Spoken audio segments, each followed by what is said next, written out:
محترم خواتین و حضرات، جب اللہ کے حکم سے قیامت آ جائے گی دنیا میں، اور قیامت کے بعد پھر حضرت اسرافیل کو حکم ہوگا وہ سور پھونکیں، وہ سور پھونکیں گے، لوگوں کی کھیتیاں زمین سے اگائیں گی، جیسے کھیتیاں اگتی ہیں ایسی لوگوں کے جسم زمین سے اگائیں گے۔ پھر اللہ حکم دے گا، اور اللہ کے حکم کے مطابق پھر ان کی روحیں ان کے نتنوں سے ان کے جسموں میں داخل ہو جائیں گی، اور پھر وہ جس دن کا اللہ نے وعدہ کیا ہے وہ دن آ جائے گا، لوگ ننگے اپنی قبروں سے اٹھائے جائیں گے۔ میں ایک حدیث پیش کروں گا، اس کا حوالہ بھی، لیکن اس سے پہلے میں جو چند باتیں عرض کرنا چاہتا ہوں ننگے اٹھائے جانے کے حوالے سے ابھی پیش کروں گا کہ لوگ میدان محشر میں جمع ہو جائیں گے۔ یہ وہ دن ہے کہ جس کا اللہ نے وعدہ کیا ہے، اور وہ دن کوئی عام دن نہیں ہوگا۔ الیہ فی یوم کان مقدارہ 50,000 سنہ، اس دن کی مقدار 50,000 برس کی ہوگی۔ وہ دن ایسا ہوگا کہ دوست کا مددگار نہ ہوگا، وہ دن ایسا ہوگا کہ بھائی کا مددگار نہ ہوگا، وہ دن ایسا ہوگا ماں بیٹی کی مددگار نہ ہوگی، وہ دن ایسا ہوگا باپ بیٹے کا مددگار نہ ہوگا۔ باپ کہہ رہا ہوگا مولا چاہے میرے بیٹے جہنم میں چلے جائیں، سب جہنم میں چلے جائیں، بس مجھے جنت میں بھیج دے۔ لیکن اس وقت یہ تمنا کرنا بالکل بیکار ہوگا۔ میدان محشر جب برپا ہوگا، سب جمع ہو جائیں گے اس نفسی کے عالم میں۔ اللہ اکبر۔ سورج اس وقت قریب آ جائے گا، اور سورج جب قریب آ جائے گا تو لوگوں کے بھیجے ہاندی کے مانند کھولنے لگیں گے۔ کچھ لوگ اپنے پسینوں میں ٹخنا ہوں گے، کچھ کے گھٹنوں تک پسینہ ہوگا، کچھ کی ناک تک پسینہ ہوگا، اور کچھ اپنے پسینے میں غوطے کھا رہے ہوں گے۔ اتنا خطرناک یہ دن ہوگا۔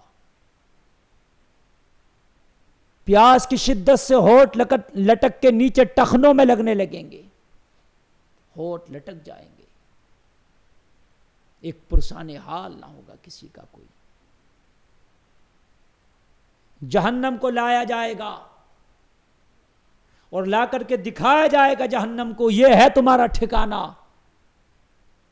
اور جب جہنم میں جانے کے لیے اللہ کسی کے لیے فیصلہ کر دے گا کہ اسے جہنم میں لے کے جاؤ، تو اللہ فرماتا خذوہ فغلوہ، تو پھر اسے فرشتے ہتھ گڑی پہنا کے نہیں لے کے جائیں گے، اس طریقے سے اس کا جبڑا پکڑیں گے، ایسے کر کے، اور اس کا جبڑا پکڑ کے اسے گھسیٹتے ہوئے جہنم کی طرف لے کے جائیں گے۔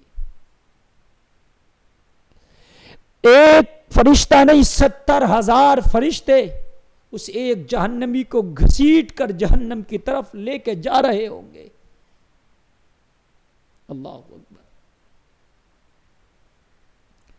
اس دن کی ہولناکیوں سے لوگوں پناہ مانگو، بڑا ہولناک وہ دن ہوگا، اس دن کی ہولناکیوں سے پناہ مانگو۔ لیکن اس دن اللہ کے نیک بندوں کے لیے وہ دن اتنا لمبا نہیں گزرے گا، اتنا بڑا نہیں گزرے گا۔ اللہ کے نیک بندوں کے لیے تو وہ دن ایسے ہوگا جیسے 2 رکعت نماز پڑھ لی ہو، اللہ کے عرش کے سائے میں ہوں گے، اللہ کا دیدار انہیں ہو رہا ہوگا، خدا کے جلووں میں کھوئے ہوں گے، جیسے ہی وہ محشر کی کارروائی ختم ہوگی، وہ دن ختم ہوگا، کہیں گے اتنی جلدی یہ دن ختم ہو گیا، اتنی جلدی، چونکہ وہ رب کے جلووں کو تک رہے ہوں گے، رب کا دیدار کر رہے ہوں گے۔ قرآن میں نا وَامْتَازُوا الْيَوْمَ أَيُّهَا الْمُجْرِمُونَ، اس دن اللہ مجرموں کو الگ کر دے گا، اے مجرموں آج میرے نیک بندوں سے الگ ہو جاؤ۔ جو پسینوں میں غوطہ کھا رہے ہوں گے، جن کے بھیجے ہانڈی کی مانند کھول رہے ہوں گے، وہ گناہگار ہوں گے، لیکن ایک خط امتیاز کھینچا ہوگا، نیک رب کے عرش کے سائے میں ہوں گے۔ اور حدیث شریف میں آتا ہے کہ انبیاء کے لیے ایک کرسیاں ہوں گی، وہ ان کرسیوں پہ ہوں گے، اپنی زبان میں کہہ لو کہ اللہ ان کے لیے ایک صوفوں کا انتظام کرے گا، انبیاء اپنے ان صوفوں، ان کرسیوں پر ہوں گے جلوہ مار۔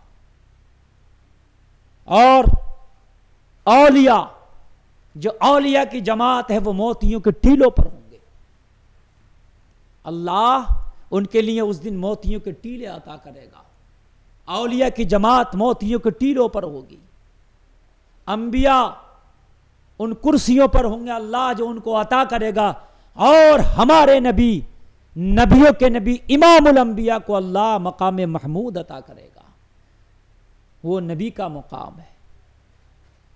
نبی کریم صلی اللہ تعالی علیہ وسلم فرماتے ہیں، صحیح بخاری کی حدیث 3349 3349، نبی صلی اللہ علیہ وسلم فرماتے ہیں تم لوگ حشر میں ننگے پاؤں، ننگے جسم اور بن ختنہ کے اٹھائے جاؤ گے۔ پھر آپ صلی اللہ تعالی علیہ وسلم نے یہ آیت تلاوت کی، کما بدأنا اول خلق نعیدہ وعدنا علینا انا کنا فاعلین، جیسا کہ ہم نے پیدا کیا تھا پہلی مرتبہ ہم ایسے ہی لوٹائیں گے، یہ ہماری طرف سے ایک وعدہ ہے جس کو ہم پورا کر کے رہیں گے۔ میرے نبی صلی اللہ علیہ وسلم فرماتے ہیں انبیاء میں سب سے پہلے کپڑے حضرت ابراہیم علیہ السلام کو پہنائے جائیں گے، یعنی لباس انبیاء میں سب سے پہلے پہنایا جائے گا تو حضرت ابراہیم علیہ السلام کو پہنایا جائے گا۔ پھر میرے نبی فرماتے ہیں میرے کچھ اصحاب، یعنی میرے کچھ امتیوں کو وہ جہنم کی طرف فرشتے لے کے چلیں گے، میں پکار کے کہوں گا مولا یہ تو میری پیاری امتی ہیں، انہیں کہاں لے کے جاتا ہے مولا، انہیں کہاں بھیج رہا ہے؟ رب فرمائے گا اے میرے حبیب تیرے بعد جب دنیا سے تو تشریف لے گیا تھا تو میرے حبیب یہ کفر کر بیٹھے تھے، انہوں نے پھر میری کفروں کا، میری نعمتوں کو ٹھکرا دیا تھا، انہوں نے مجھے جھٹلا دیا تھا، اس لیے ان کا ٹھکانہ جہنم ہے۔ اے لوگو نبی کتنے کریم ہے، وہ میدان محشر کہ کسی کے بیٹے کو اگر جہنم میں لے کے جا رہے ہوں گے تو باپ یہ کہنے تیار نہیں ہوگا کہ مولا یہ میرا بیٹا، اسے نہ بیچ۔ کسی کی بیٹی کو اگر فرشتے جہنم کی طرف لے کے جا رہے ہوں گے تو ماں یہ کہنے تیار نہ ہوگی ماں یہ میری بیٹی ہے، اسے نہ بیچ۔ کسی کے دوست کو جہنم کی طرف لے کے جا رہے ہوں گے تو دوست یہ کہنے تیار نہ ہوگا مولا یہ میرا دوست ہے، اسے نہ بیچ، بلکہ باپ کہہ رہا ہوگا چاہے میرے بیٹے کو جہنم میں بھیج دے مجھے جنت دے دے، ماں کہہ رہی ہوگی میری بیٹی کو جہنم میں بھیج دے مجھے جنت دے دے، قریبی سے قریب تر دوست کہہ رہا ہوگا میرے دوست کو جہنم میں ڈال کے مجھے جنت دے دے۔ لیکن ہائے میرے نبی، ہائے ہائے ہائے، کتنا پیار ہے اپنی امت سے، کتنا خیال ہے اپنی امت سے، کتنی چاہت ہے اپنی امت کی کہ جب گنہگار جہنم کی طرف چلیں گے تو نبی پکار اٹھیں گے مولا میری امتی ہے یہ، میرے اصحاب ہیں یہ۔ اللہ اکبر، کتنا پیار ہے ہم گنہگاروں سے۔ لوگوں اگر پیار کرنا ہے تو اس سچے نبی سے کرو نا جتنے اتنا پیار تم سے کیا، اتنا کیا تمہارے خاطر پتھر کھا کے بھی میدان محشر میں تمہارے لیے پکارے گا رب کی بارگاہ میں، تمہاری بخشش کی التجا کرے گا۔ جو نبی تمہارے لیے فکر مند ہے اس نبی سے محبت کرو، اس نبی سے پیار کرو۔ اللہ اکبر، اس نبی سے پیار کرو، اس نبی کا دامن پکڑ لو، اس نبی کے ہو کے رہ جاؤ کہ محمد سے وفا تو نے تو ہم تیرے ہیں، یہ جہاں چیز ہے کیا لوح و قلم تیرے ہیں۔